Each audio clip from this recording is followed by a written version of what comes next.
तू भीतांसी आश्रय। जगाचे आद्य कारण जे का विमल चैतन्य, ते तुम्हीच आहा दयाघन, विश्व हा विलास तुमचाची। आपण जन्मरहित मृत्यूहीना आपण प्रत, तेच अखेर कळून येत पूर्ण विचारे शोधिता। जन्म आणि मरण ही दोन्ही अज्ञानजन्य, दोहोपासून अलिप्त आपण मुळीच महाराजा। पाणी झऱ्यात प्रगटले म्हणून का तेथ उपळले, ते पूर्वीच होते पूर्ण भरले, आले मात्र आतुनी। खाचेत आले जीवन म्हणून लागले अभिधान, झरा ऐसे तिज लागून जलाभावी खाचची। लागला आणि आटला हे मुळी ठावे न जला, का की जल खाचेला देत नव्हते महत्व मुळी। खाचेसी मात्र अभिमान जीवनाचा परिपूर्ण, म्हणून ते आटता दारुण दैन्यावस्था येतिसी।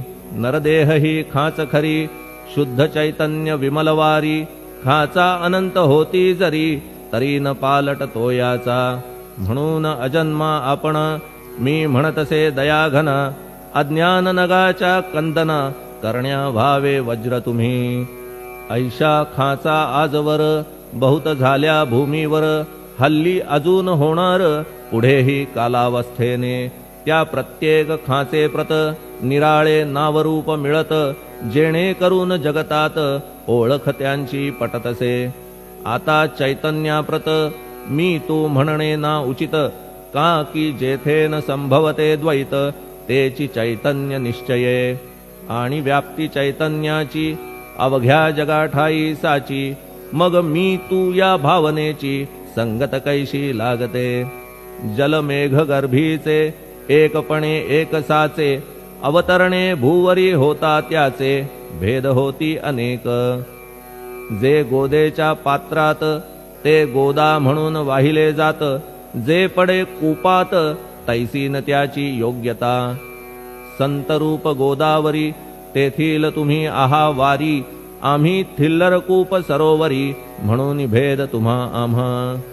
आम्हा भावया कृतार्थ आले पाहिजे तुम्हा प्रत, शरण सर्वदा जोडून हात, का की पवित्रता तुम्हा ठाई। पात्रामुळे पवित्रता आली गोदा जलासी सर्वथा, नुसत्या जलात पाहता ते एकपणे एकची। पात्र गोदावरीचे जे का ठरले पवित्र साचे, ते ठरण्यात भूमीचे गुणदोष झाले साह्य पहा। मेघगर्भीच्या उदकाला जो भूमिभाग न बदलवी भला, त्याच भूमीच्या भागाला गोदा म्हणाले शास्त्रवेत्ते। इतरत्र जे जल पडले